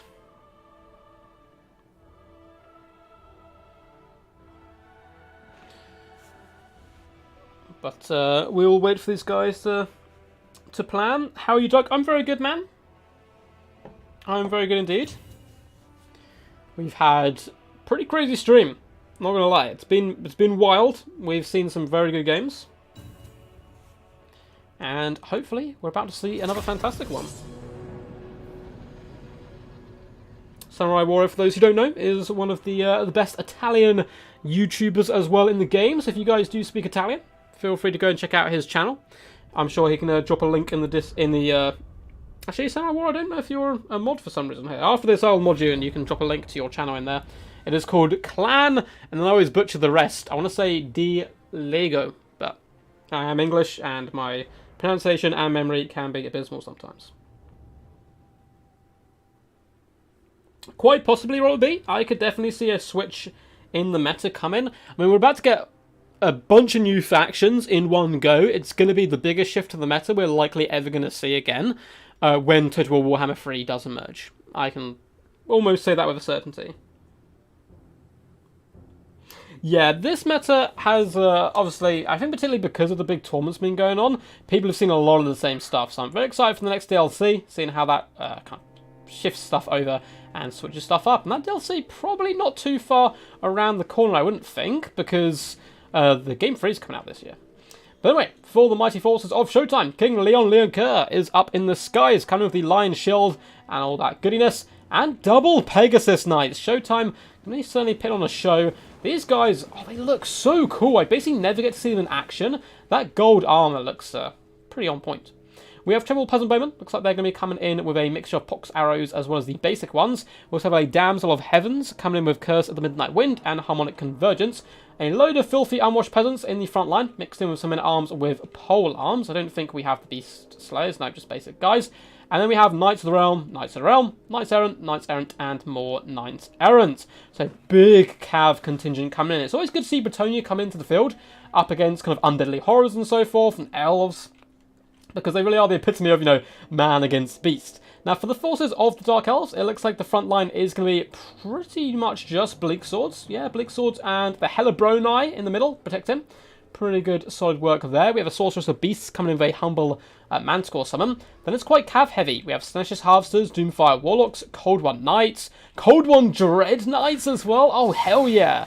120 armor can make them pretty strong for sure. Far side, once again, Cold One Dread Knights, accompanying Cold One Knights. And Malekith. This time, though, he is going to be on his mighty little beastie instead. He comes in with just the Gates of Malice.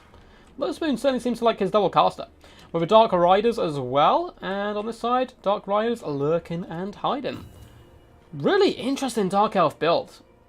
It's going to be tough for them, I think, to break through this much cavalry, because the cavalry's going to pin them in, while the archers rain down fire, I'd like to think. But who knows? Maybe let us know something I do not know.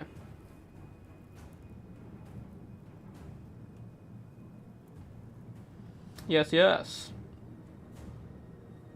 So at least 2 months to DLC. Well, probably will be in about 2 to 3 months then. But anyway, battle is underway. Pegasus Knight's going to be floating over. Actually, the entire build rotating around, as there was a little bit of a flank overload, or map kind of flank overload on this left-hand side from the Dark Elf forces. Unfortunately, his Dark Riders have been spotted. Going to have to disengage as quickly as possible, flee before the Knights of the Realm, which they should be able to do. They are rather fleet-footed here. The Bleak Swords are now starting to approach, and they're going to take quite a lot of enjoyment and glee from carving up filthy peasant mobs once they do get their swords engaged with them. It looks like Showtime is looking to do the old Bretonnian tactic, though, of cycle charging through the front line with the Knights. Looks like Dark Riders very nearly got caught, but just about managed to escape there, taking minimal losses, with Knights of the Realm having to fall back once again into position. The Elves going to be getting nice and aggressive here. Malekith vibing in the back for now. We have the Doomfire Warlocks, Common Knights, and Dread Knights moving out to his right-hand side, looking to overwhelm the Knights Errant and Knights of the Realm. Certainly something they can do, but Pegasus Knights plus King Leon Kerr come over to one side. It's going to be a rough day for them. Wherever the king lands, Bretonnia will prosper. Whether he is not, they will most likely suffer. And it looks like the engagement is going to be coming down here. Counterplay comes in by Moon. His knights driving forward, hunting down the Knights Errant. But it's a bit of a mistake, I think, because the king is now going to land in, block them in place, buying time for the Pegasus to slam in. The Knights of the Realm to turn around and slam in as well. And, oh, that's some nasty stuff. Now, we do have a Sword of Crone going down and Curse of the Midnight Wind. And a Soul Stealer coming in. And that flank is just gone for the Dark Elves. The Manticore Summon has been popped, but a little bit too late, I feel. Seems Pegasus Knight's taking a bit of damage. Likewise, the Cold One Dread Knights are basically dead. Knights Errant are basically dead as well, but that was a very good trade all round for Bretonnia. And I think a bit of a mistake It looks like Power of Darkness has been popped on the Ferromanticore as it goes into combat, which is kind of cool. Going to be charging down, trying to do damage where possible onto the King, but it's getting a little bit hairy so far for the Dark Elves. However, the infantry fight should go their way. They're going to be able to push in. Dark Riders as well, diving into the back lines on the Peasant Bowmen, will hopefully do pretty good work shutting them down. Sorcerer Beast is nearly done, being dragged down by just a bucket ton of peasants. And on this far side, let's take account of what's happened. Shattered Cold One Knights has gone down. Cold One Dread Knights nearly broken as well. We have arms of pole arms here. This is very scary stuff. Now, once again, in comes the Pegasus Knights, led by King Leon Lernker. The Ferromanticore has started to come in for the approach. We're going to see Soul Stealer once again go down, I would think. Yep, goes down on the King, as well as both Pegasus Knights, actually, or Pegasus Knights and Knights of the Realm. Malekith doing a pretty decent job, and it looks like the Dark Elves have managed to rally on this right-hand side. After an initial pretty bad matchup, Pegasus Knights are now being dragged down in droves, likewise the Knights of the Realm. The King does have Harmonic Convergence popped on him, however, and in the main battle line, Bleak Swords, Hellebronai are carving their way through the enemy. Now, the Sorcerer Beast is going to be hopping on top of those Peasant Bowmen with Pox arrows. Dark Riders are laughing and kiting back Knights Errant and Knights of the Realm. This is a huge misplay by Showtime. Knights of the Realm simply cannot be hunting down Dark Riders in the back line. They need to be over here supporting the other Knights and helping drag down Malekith and these elite Cold One Dread Knights. Pegasus Knights and the King once again going to cycle charge down into this block. It looks like, though, they're a little too late to save the Errants, but that's absolutely fine. Finished Harvesters as well, looking to perhaps come in here and help out this situation. Bleak Swords, Paraphylon is popped on them. We're going to be hunting down Peasant Bowmen now. Likewise are the Hellebronai. Distance Cold One Knights as well, distracting some more Knights Errant. And still, those Knights of the Realm were chasing Dark Riders. They decided to give up the chase now, which is a good notice from Showtime. And now the Dark Riders, though, are going to be free to finish off those Peasant Bowmen. Balance power is slightly in favour of Bretonnia, though, just about.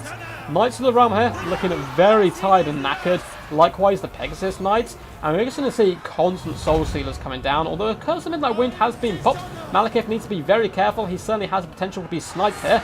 And more Knights of the Realm have now rallied, although Word of Pain has been popped on them, allowing Malekith to charge back in. And Bretonnia, with a little bit more pace on them, have managed to isolate this little pocket here. Look how many Dark Elves there are. They're all over the battlefield, but they're chasing down other key units, such as these Bowmen, which is good. But if they lose this engagement, the battle is well and truly going to be on once more. Malekith just about surviving. The Sword of Crone has gone down. Likewise, Stand Your Ground has been popped as a counterplay to that, allowing these guys to fight a little bit harder. I think Malekith is going to come with a Gaze of Malice, doing some okay damage there. Nothing too shabby whatsoever. The King is healing. However, his men are dying all around him. They do not have such luxuries. Bleak Swords are charging in as well. Malekith may want to flee back over here to the majority of his troops to the help of the Dark Riders, the Bleak Swords, and particularly the Hellebronai. Knights Errant are still alive, and one thing we've seen from this best of 7 so far by Showtime is he knows 100% how to scrap late game really well. And despite the fact it looks a little bit bleak for him right now, this game is certainly far from done. However, Malekith charges into the deep once more. He's going to be poking at this rather angry Pegasus Knight. And up in the skies, are we going to see a charge coming in? Looks like maybe not, as the King is hunting down some of the Salacious Harvesters. More bad shouts, just in case they have some of their bound spells left. But the Force of Bretonnia are fleeing in droves. Pegasus Knights once again have been dealt a killing blow. Damsel of the Heavens is being feasted upon by Malekith, but in comes the big boy, the King, looking for a feast. Malekith looks like he knows this, though, and is going to be falling back towards the rest of his forces. Knights Errant slowly getting dragged down over time. In the distance, Bleak Swords are chopping their way through Peasant Bowmen, and the Peasant mobs are faltering, seeing their King fall back. Certainly does not inspire great confidence in their ruler. Knights of the Realm, 18 models, not too bad. Still will pack a bit of a punch if they come in with the King at the same time. Stacked on top of a Sword Corone can really do some nice work. Dark Riders falling back here alongside Malekith. It looks like the infantry blob is slowly winning, but once again, Dark Riders are being beat back here. Good micro by Showtime has allowed him to keep his Knights Errant alive and still working. The Peasant Bowmen, though, are struggling quite a lot, I would say.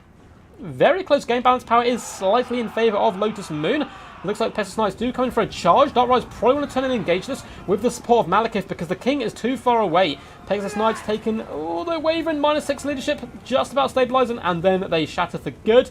Knights of the Realm now being hunted down by Malekith, who will gobble them up quite nicely. Hellebronai want to push over here. They need to be on Malekith at all times. They are now the Black Guard of Nagarond in his eyes. They must stand firm up against the King, who is going to be healing this entire time. The longer the game goes on, the better for Bretonnia in a way, but likewise, the balance power that will probably go against them as more and more units are routed and forced off the field. But Cold War Dread Knights have shattered, as have the Cold War Knights. Dark Elves also starting to lose a little bit of heart. More games, screams Viking. Hopefully. Hopefully more games. I hope we do. Oh, Lewin can definitely slap Malekith. Definitely can. If he gets a nice charge on Malekith, he will certainly be doomed, but maybe we have a few more Soul Stealers to boot. Helibroni, there is 90 of those guys left. Looks like the King is now going to decide, with the Knights of Realm as well as Knights Errant, that he needs to start isolating targets. He's done this very well so far. These peasant bowmen have earned their weight in gold just on how far they've run away from these bleak swords, putting them all the way to the corner of the map. Yes, they're going to be able to kill those bowmen, but then the Bretonnian forces are going to float over there, destroy that unit, and make the balance of power back into even once more. Going to be a tough fight. Looks like Malekith is vibing in the Helibroni right now. These guys have a really cool colour scheme. I love the little bit of pink there. And Malekith trotting forward, saving up his Winds of Magic, which is something the Dark Elves have, which Bretonnia do not anymore. Pretty sure the Damsel is done for. Yeah, it looks like those swords do finish off those guys, and they're going to start trotting back, although the Bretonnians may want to face this instead, it would seem, maybe? Looks like they're coming back this way. Malekith is slightly over-isolated at the moment, but he can very quickly dart back if necessary. Looks like as soon as the King gives the attack order, he is going to be falling back. Sorcerers of Beast, I believe both Manticores have been used, but if there is one in the back pocket, that'd be absolutely massive if used at the right time.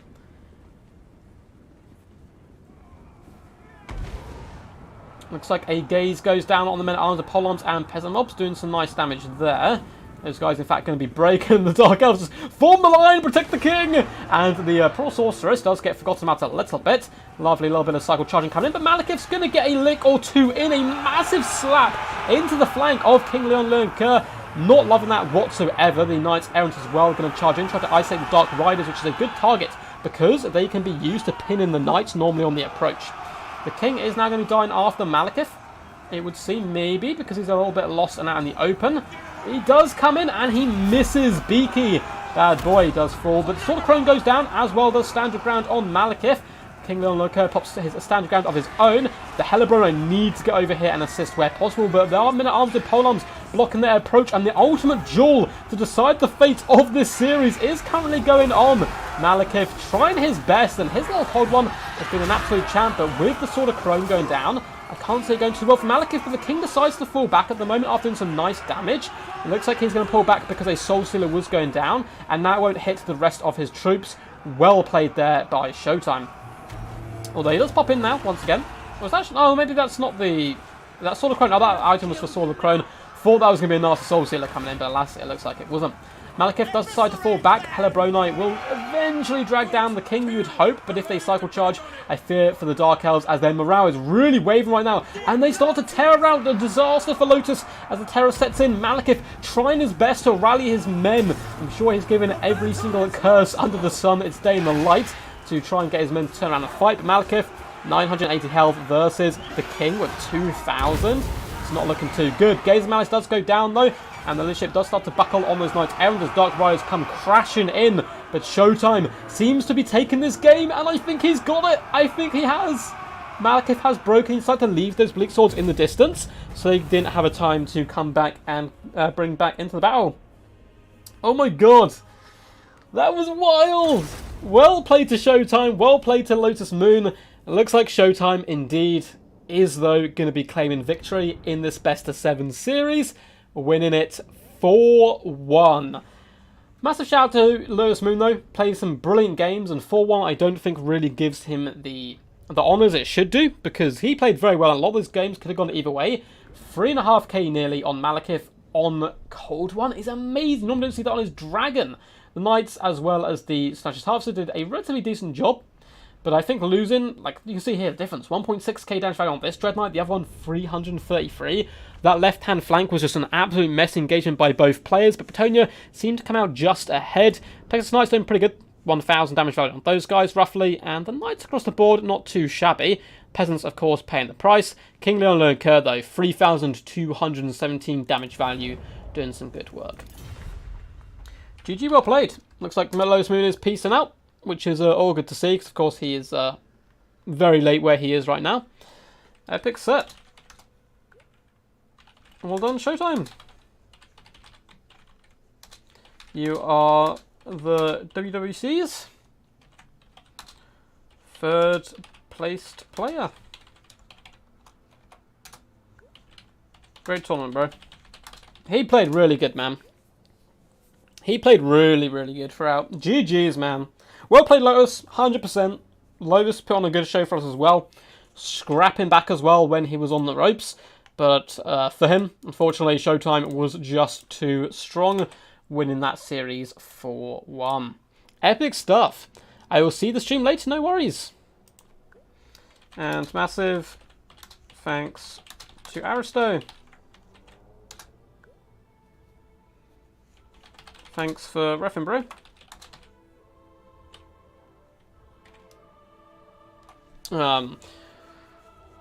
Massive thanks to Aristo, man. Aristo Demos popped in literally like 10 minutes to go to referee this.